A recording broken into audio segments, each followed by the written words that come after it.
ಎಲ್ಲ ದೇವರ ಮಕ್ಕಳೇ, ಯೇಸು ಕ್ರಿಸ್ತನ ಪರಿಶುದ್ಧವಾದ ನಾಮದಲ್ಲಿ ನಿಮ್ಮೆಲ್ಲರನ್ನ ವಂದಿಸುತ್ತೇನೆ. ಈ ದಿನದ ದೇವರ ವಾಕ್ಯದ ಭಾಗ ಪ್ರಸಂಗಿ 4ನೇ ಅಧ್ಯಾಯ 14ನೇ ವಚನ. ಇಂಥ ಯುವಕನೊಬ್ಬನು ರಾಜನಾಗಲು ಸೆರೆಮನೆಯಿಂದ ತರಲ್ಪಟ್ಟನು. ಹೌದು, ತನ್ನ ರಾಜ್ಯದಲ್ಲಿ ಬಡ ಪ್ರಜೆಯಾಗಿ ಹುಟ್ಟಿದನು. ಪ್ರಿಯವಾದವರೇ, ಯೋಸೇಫನ ಜೀವನ ದಾಸತ್ವದಲ್ಲಿಯೂ ಸೆರೆಮನೆಯಿಂದಲೂ ಪ್ರಾರಂಭವಾಯಿತು. ಯಾಕೆಂದರೆ ಯೋಸೇಫನು ದರ್ಶನವುಳ್ಳವನಾಗಿದ್ದನು. ಅದಕ್ಕಾಗಿಯೇ ಅವನ ಸಹೋದರರಿಂದ ಸೆರೆಮನೆಗೆ ಒಯ್ಯಲ್ಪಟ್ಟನು. ಅವನ ಪ್ರಾಣವು ಕಬ್ಬಿಣದ ಬೇಡಿಗಳ ಮಧ್ಯೆ ಬಂಧಿಸಲ್ಪಟ್ಟಿತು.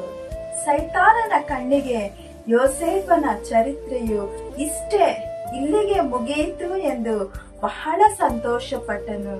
ಅದರ ಹಾಗೆಯೇ ನಿಮ್ಮನ್ನು ಕೂಡ ಮನುಷ್ಯರು, ಒಡ ಹುಟ್ಟಿದವರು, ಅಧಿಕಾರಿಗಳು ಮತ್ತು ಸೈತಾನನು ಸೆರೆಗೆ ತಳ್ಳಿ ಬಿಟ್ಟಿರಬಹುದು. ಇದಕ್ಕೆ ಮೇಲೆ ಏನೂ ಆಗುವುದಿಲ್ಲ ಎಂದು ನಿಮ್ಮ ನಂಬಿಕೆ ಕಳೆದುಕೊಂಡಿದ್ದೀರಾ?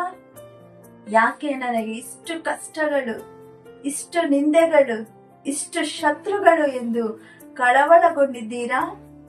ಈ ಸೆರೆಯನ್ನು ಬಿಟ್ಟು ಹೊರಗೆ ಬರಲು ಅವಕಾಶವೇ ಇಲ್ಲವೆಂದು ಸೋತು ಹೋಗಿದ್ದೀರಾ?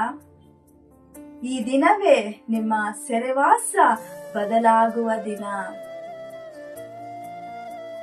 ಹೇಗೆ ಎಂದು ಕೇಳುತ್ತೀರಾ? ಯೋಸೇಫನ ದೇವರು ಸೆರೆ ಒಳಗೆ ಇದ್ದುಕೊಂಡು ಫರೋಹನ ನಿದ್ರೆಯನ್ನ ಕೆಡಿಸಿ ಸ್ವಪ್ನದಲ್ಲಿ ಅವನನ್ನ ಕಳವಳಗೊಳಿಸಿದನು. ಆಮೇಲೆ ಆ ಕನಸಿನ ಅರ್ಥ ಹೇಳಲು ಬೇಗನೆ ಯೋಸೇಫನನ್ನ ಕರೆ ಕಳುಹಿಸಿದನು.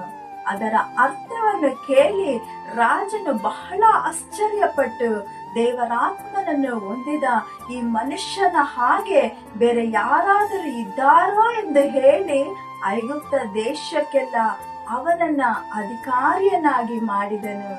ಹಾಗೆಯೇ ನಿಮಗೂ ಕೂಡ ತನ್ನ ವಿಶೇಷವಾದ ಜ್ಞಾನ ತಿಳುವಳಿಕೆಗಳಿಂದ ತುಂಬಿಸಿ ನಿಮ್ಮ ಸೆರೆಯನ್ನು ಬದಲಾಯಿಸಿ ಬರಗಾಲದಲ್ಲಿ ಹಸಿವಿನಲ್ಲಿರುವ ಮಕ್ಕಳನ್ನು ಜೀವ ರಕ್ಷಣೆ ಮಾಡುವುದಕ್ಕಾಗಿ ಕರ್ತನು ನಿಮ್ಮನ್ನ ಉನ್ನತಿಗೆ ತಂದಿದ್ದಾನೆ. ಅದನ್ನ ನೀವು ನಂಬಿರಿ. ನಂಬಿದವನಿಗೆ ಎಲ್ಲಾ ಸಾಧ್ಯ. ದೇವರು ನಿಮ್ಮನ್ನ ಆಶೀರ್ವದಿಸಲಿ. ಆಮೇನ್. God bless you.